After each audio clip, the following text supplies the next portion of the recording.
Bapak Ibu saudara-saudara yang kami kasihi dalam Kristus Yesus, Shalom bagi kita semuanya. Marilah kita mempersiapkan hati kita untuk mendengar firman Tuhan. Tapi sebelumnya mari kita berdoa. Ya Tuhan Allah Bapa kami yang di surga, kami akan mendengar firman-Mu pada saat ini. Biarlah kiranya damai sejahtera-Mu yang akan memenuhi hati dan pikiran kami, sehingga firman-Mu dapat kami lakukan dalam hidup kami. Dalam nama Kristus Yesus kami telah berdoa. Amin. Ibu bapak saudara-saudara, firman Tuhan bagi kita pada ibadah kebaktian sektor atau epistel minggu tanggal 12 Maret 2023 tertulis dalam Yohanes pasal 4 ayat 20 sampai ayat 26. Demikian firman Tuhan.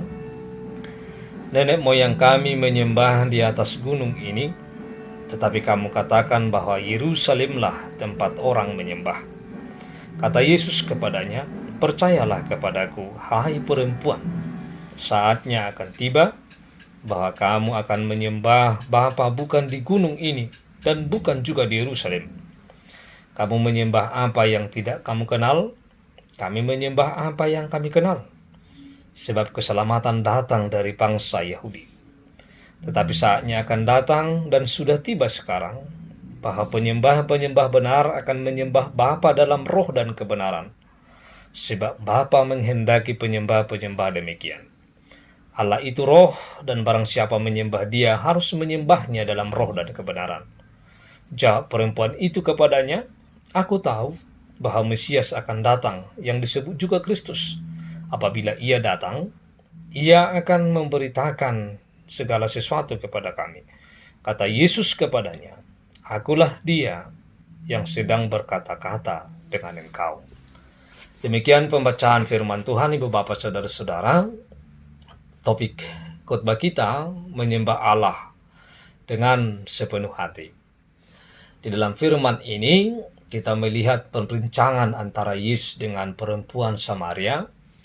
Perempuan Samaria ini adalah datang untuk menimba air, untuk mengambil air pada siang hari atau ketika terik panas matahari datang. Dan di dalam perbincangan ini ada hal yang menarik. Ketika perempuan itu mengatakan kepada Yesus bahwa orang Samaria menyembah Allah di sebuah gunung yang dinamakan adalah Gunung Gerizim. Sedangkan orang Yahudi menyembah Allah di Yerusalem. Ini tidak ada titik temunya antara orang Samaria dan orang Yahudi. Mereka selalu bertentangan, dan mungkin juga pemahaman mereka tentang Allah dan tentang penyembahan kepada Allah pasti berbeda.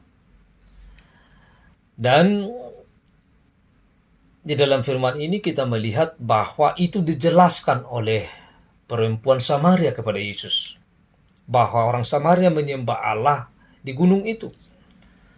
Dan Yesus adalah orang Yahudi, tentu menyembah Allah di Yerusalem, yang artinya bahwa tidak ada tempat lain bagi orang Yahudi untuk menyembah Allah selain di Yerusalem. Demikian juga orang Samaria, bahwa mereka hanya menyembah Allah, mempersembahkan korban dan memberikan persembahan khusus kepada Allah adalah hanya di Gunung Gerizim.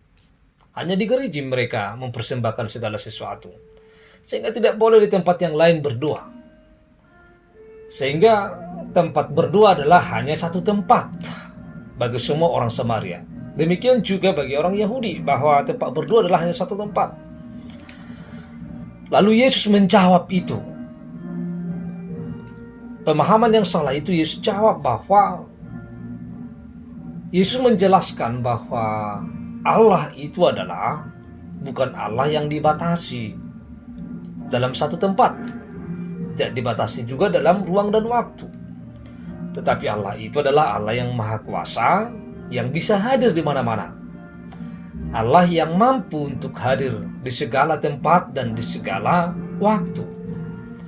Oleh karena itu bahwa Yesus mengatakan akan tiba saatnya, percayalah kepadaku, bahwa penyembah-penyembah akan menyembah dalam roh dan kebenaran. Tentu kalau dikatakan roh, lawan daripada roh adalah tentu kedanginan.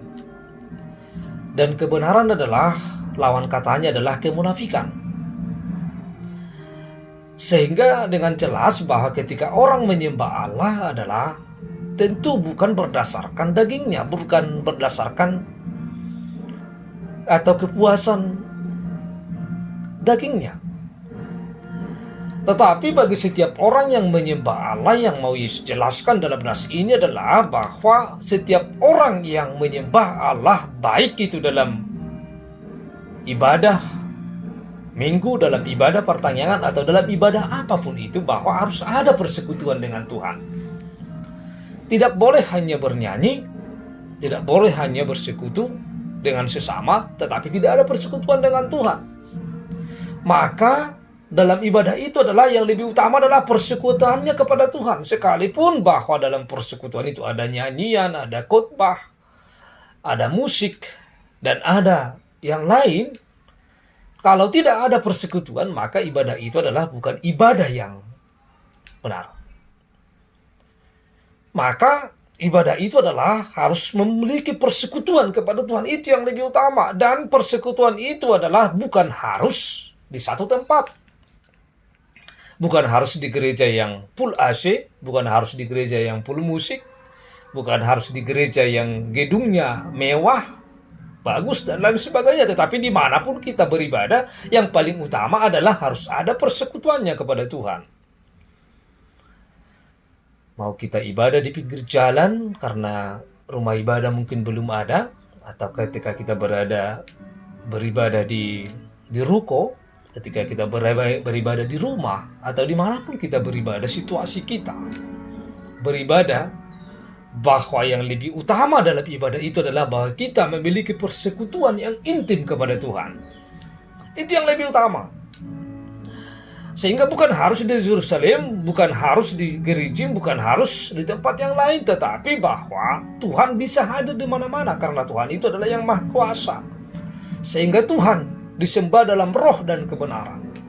Bapak Ibu Saudara-saudara, bagaimana menyembah Tuhan dalam roh dan kebenaran atau setiap kita adalah dengan segenap hati. Yang pertama adalah bahwa kepuasan manusia tidak boleh melebihi kemuliaan Allah. Yang artinya bahwa kemuliaan Allah harus dinyatakan di dalam peribadahan itu, di dalam kehidupan kita. Sehingga yang lebih utama adalah kemuliaan Allah. Harus Allah yang dimuliakan, bukan kepuasan manusia. Oleh karena itu bahwa yang kedua, bahwa Tuhan adalah menjadi satu-satunya pusat. Bukan manusia. Bukan nyanyian. Bukan khotbah yang menjadi pusat. Tetapi yang menjadi pusat adalah Allah. Bahwa kita diantarkan ketika kita bernyanyi mendengar firman Tuhan, bahwa kita memiliki persekutuan kepada Tuhan. Nyanyian, musik, dan lain sebagainya itu hanya sebagai alat. Alat untuk mengantarkan kita supaya kita memiliki peribadahan atau persekutuan yang lebih baik kepada Tuhan. Tetapi paling intinya adalah bagaimana roh kita menyembah Allah. Bagaimana sikap iman kita di dalam menyembah Allah dalam hidup kita. Sehingga di mana-mana Tuhan bisa didoakan, dimuliakan.